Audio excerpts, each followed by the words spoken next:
Well, we were in this situation before with Colorado State, so we just got to prepare as though he's going to be there. Or they're still a good team; they can still run the system, and we have to do a good job on guys that's going to try to step up and make plays for them. I think Adam is going to be more aggressive, probably their point guard Grable. So we got to do a good job of guarding those guys. You remind them about that Colorado State game, like yeah, you make them miss Oh yeah. Player, but Yeah, I thought it was, we reminded them all week, well, not all week, the last 2 days about even though they're not playing with the best player, they're still a good team. They still have good players on the team. We cannot disrespect the other players that are there. So it's about respecting your opponent and not looking past them because they now have the best player. How was the energy at your practice today? Energy was good. We don't go very long the day of the game. So the energy was good. I just want to save their legs. AJ was a little sore, so he didn't practice as much. Marqueze played a lot of minutes, so I'm trying to watch those guys' minutes, and so want to have fresh legs for tomorrow night. do they look different as a team without him as far as what they do? I mean, obviously the personnel is different. Is it the same system? It's the same system. They shoot it a little faster. With him in the game, they would do their false motion to about 15, 12 seconds. Now, with him out the game, they're shooting a little faster. They're playing a little faster. So the tempo is different. Did they switch a big guy for him, or did they go more? No, they switched a big guy for him. But their guards are more aggressive, and their guards are looking for shots earlier in the shot clock versus later. And that's really the strength of their team with him out. Yes. Adams and Grable stopping them is key number one, I would guess. Oh, definitely. I think this would be, if Nance doesn't play, I think it's been 12 games going back to last year. They had not played. I think the 11 games, Adams probably scored, I think, 20 points in 5 or 6 of those games. So he definitely looks to step up. Obviously, it's been a streaky season and a half. Your team has pulled off some pretty big wins. Have you seen any difference in the guys in the locker room that have practiced, maybe after the New Mexico game, after the UNLV game? Have you seen any difference? Yeah, it's a little different this time versus UNLV. I think the guys are excited, but yet they understand that how hard it is to win. You have to stay focused. Teams aren't just going to come in here and just lay down. You haven't arrived. We always talk about you have to respect your opponent and then try to get another win. So it's a little different. The guys are excited about the win the other night, but at the same time, we have a very good team coming in here in Wyoming, so we had to stay focused. Any update on Robin? Robin is getting better. He's probably about 85, 90%. I anticipate him playing a little bit. Last game wasn't a game for him to play, I didn't think, but I would try to get him in against Wyoming. And that all depends on matchup with Robin. He can play. He's available. Ronnie is still out. I won't not play him on tomorrow night. Were you worried about the freshness of the guys' legs? 3 guys playing 40-plus minutes, and then you're back at it just a couple days later? Yeah, we didn't. Like I said, we haven't done anything up and down the last 2 days. We've been saving their legs. This time of year, is a lot of it is mental. So now you just have to stay mentally attached to the game plan, to what we're doing, because they've seen everything. They've seen every ball screen. They've seen every set. So it's not about going over their sets as much. It's just more about what we're going to do and try to take away some of the things they're trying to do. They fronted AJ a lot in that first game, and you even said after the game, was a little frustrated with it. I assume you guys, attack that a little bit differently. And I guess how do you get him going, knowing that, the way they defended him last game was successful? We got to have. That's a good question because we looked at the tape and really he has to work a little harder. They did front him, but he allowed him to front him, and that's one of those things where you got to fight for position. I thought AJ was really just content to let Nance front him instead of working behind him. And we always talk about you don't have to catch it deep on the block, and AJ's so used to catching it deep on the block, he may have to catch it off the block and back a guy down. So it's an adjustment that more for him to make than the team.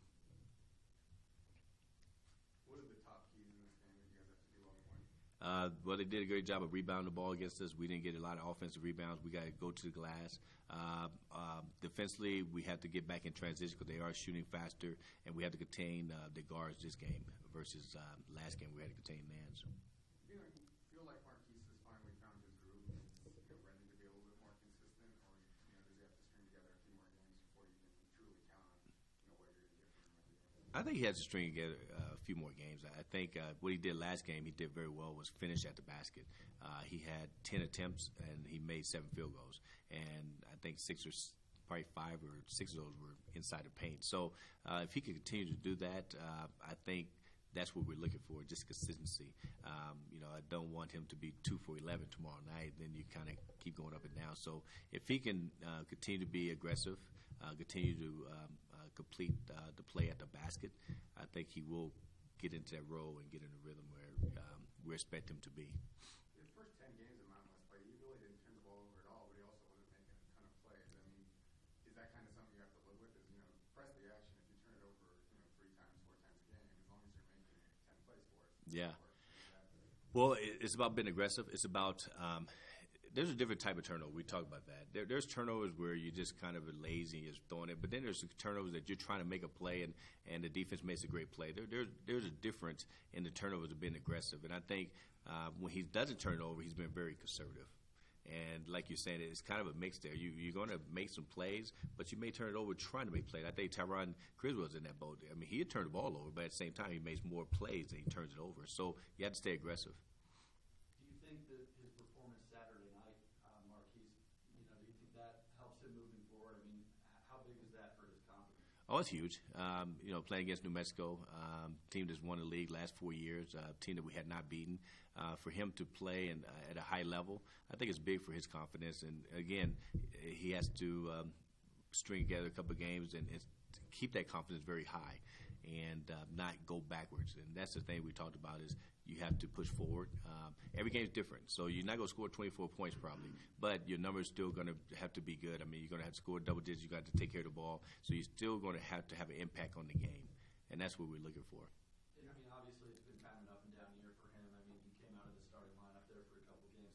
How have you seen him respond? I mean, it seems like his attitude and energy hasn't diminished. I mean, have you seen that from him? Oh, yeah, I think he's responded very well. And like I told all the guys, whether you're in the starting lineup or not, you're going to play. And so he's responded to whatever role I put him at, whether he came out the bench or starting. And that's what you want to see. You're competitive. You want to be competitive, and that's what he's doing. And he's getting better every game. And if he could just continue to stay there and build on his confidence, I think he's going to end up having a great year. You and I talked about the sequence with Eric Cooper Jr. on Saturday night. Misses a shot, commits a foul, freshman mistakes. He's putting up some shots. Is he the type of kid that you wanted to keep shooting and go, hey, you know what, gain that confidence and continue to be that kid who can hit the shot that when you get in the overtime and that sort of thing? Oh, definitely. It's one of those things that you're right about freshmen. They're going to make mistakes. New players are going to make mistakes, but he has the green light. Eric's had a green light all year, and you saw the game in New Mexico where he missed 2 or 3, and then he came down and hit a big 3. As long as he stays aggressive and looks for his shots, that's what we want. He is a very good shooter. A lot of his balls go in and out. I mean, I haven't seen so many balls that go in and out of a shooter. So we just want him to stay aggressive, and he's going to make mistakes. I understand that as being a freshman. You mentioned Saturday, just going back to Ronnie, that there was a chance that you were going to make a decision on the rest of his season. I mean, have you decided yet long term if he's going to be back? Yeah, I'm going to talk with our trainer, doctors, and talk with him and his family. I forgot today was a holiday, so I'm going to probably do it tomorrow and just see what's best for him in his future, really. And it's, bless his heart, he's given everything he can. He has these last 2 years, and with the surgery last year, he just doesn't feel like he's played at a high level. And with that said, it's my responsibility to make sure that he gets the education, which he's going to get, and to make sure that he's able to walk, when he's 25, 27, 30 years old. Can you explain technically what the injury really is? It was a stretch fractures in both legs. And he compensated when he had surgery last year. He compensated on the other leg. I can't remember which leg he had the surgery on right now, but he compensated, and so therefore the other one became weaker, and so it became the same injury, and so he can't play at a high level. And he's very good in practice, but practice is only half court. So when you get in the game, he can't sustain playing at a high level.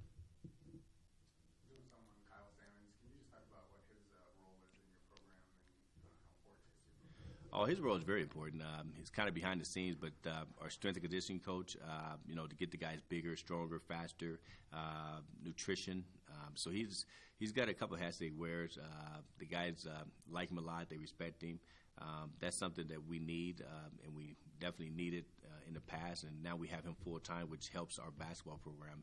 He's with us year round, so everything he does for us is a plus. I think when you look around the country, every team has a strength and conditioning coach, and I think he's one of the best ones in the country. He's done a great job for us. Takes a very intellectual approach. Talks about avoiding gluten in your diet and things like that. Is that a lot different than maybe 10, 15 years ago? How people approach strength and conditioning? I mean, it used to be how many pounds can you put on the bar and lift it up, but now it seems like it's a lot more nuanced. Yeah, it's a lot different. It's changed so much. I mean, I can't even remember. I mean, I can remember when I did it. When I was athletic, it was just like you said. You want to eat meat, potatoes, and lift weights, and drink shakes at night, try to get strong. But now it's totally different in terms of taking care of your body. And so I leave that alone. I trust him. The guys trust him. And like I said, he's done a great job for us. Any more questions, Coach? Okay, thank you.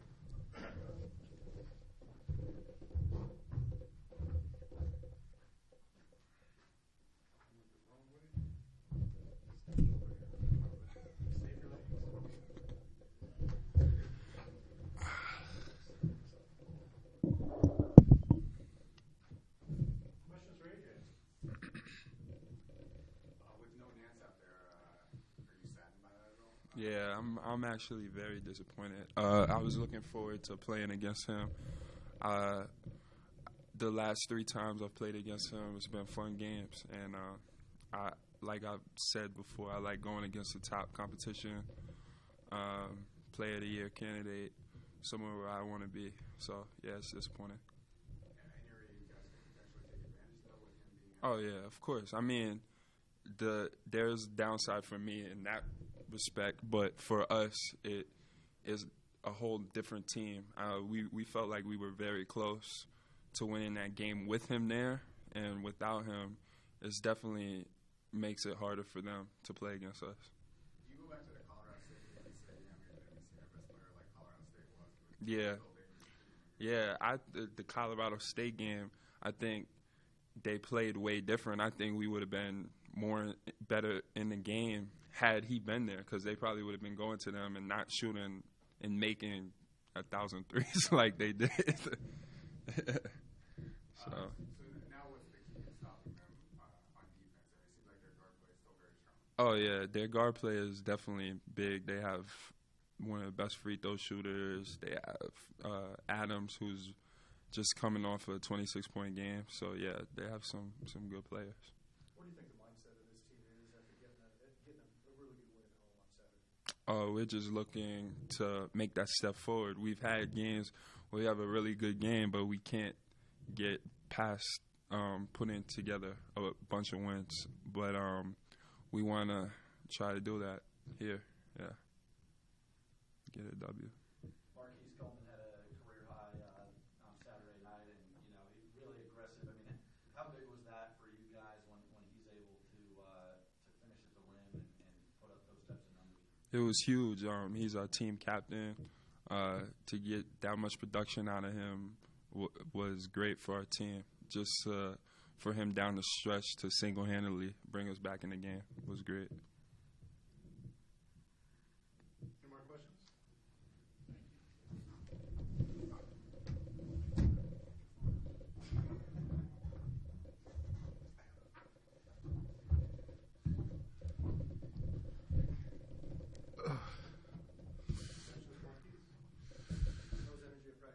It was good. We had to kind of put the last game behind us and get ready for a good Wyoming team that's coming in here tomorrow night. So we just really wanted to focus on what they're doing and how we're going to do to try to stop them. To play hard. We're not going to take them lightly just because Larry Nance is out. We've been through that before with Colorado State. We just don't want to take them lightly at all because they're still a very good basketball team. Oh, a lot of positive energy going around. Guys are seeing a few smiles, haven't seen in a while. Even from the coaching staff, a lot of positive attitudes, but they're still on us, and we still are on each other to try to get a winning streak going. How much confidence do you personally take out of your game on Saturday night moving forward? A lot of confidence. I've been in a slump this year. to have a game like that, and for us to win as well is huge for me and for my team as well. And the guys on my team told me they need me to be like that all the time, just always being aggressive and tag and make plays for myself and for others. So that's what I plan on doing from now on forward.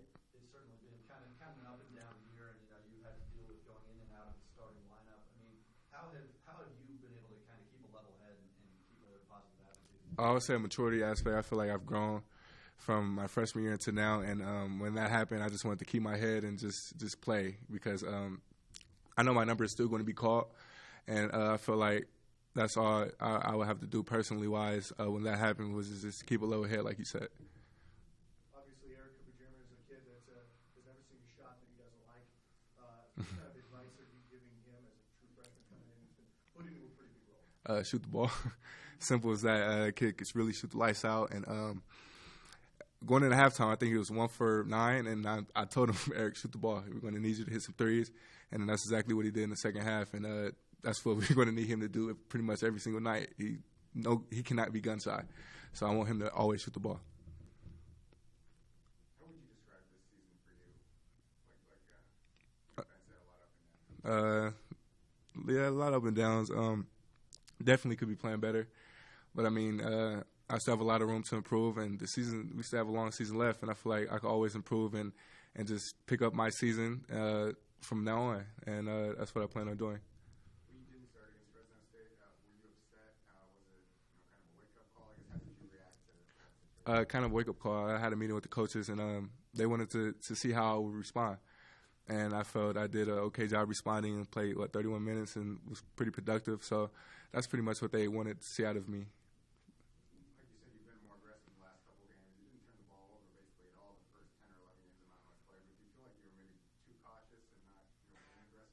Yeah, I would say that, and I would say I was pretty much too cautious. I wasn't playing basketball. I was pretty much being robotic out there on the court, and that's not me at all. And I've talked to Coach even a few times after the Utah State game, and he just told me just to play basketball again and just play how you play. So like in a game like Saturday, you're not thinking at all. Right, you're just playing basketball, and then if a mistake happens, try not to let it happen again. And you just learn from it. Doing something like Kyle Sandler, your strength coach. Just talk about your relationship and your team's relationship with him and the impact he has on the team. Well, Kyle has a huge impact. One thing about Kyle, he's always reading books. So he's always trying to learn and get better himself in the weight room. And he helps us out with our diets and things like that. So, I mean, he's a huge part of this program, and we respect him as a weight training coach.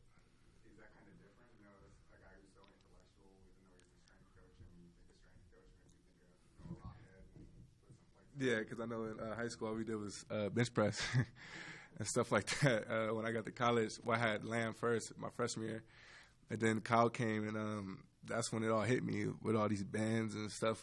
Different type of equipment we were using. It was just all different. How important is he for just getting through a season? I mean, you guys play 2 games a week for 5 months almost. Oh, huge. We foam roll and stretch every practice, so he's always on us heavily about that, and that's how we get through a year.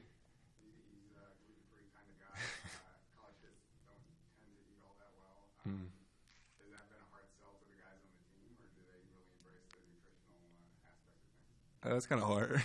I know for myself it's kind of hard, but I try to listen to him as far as the diet aspect sometimes. But yeah, it's kind of hard.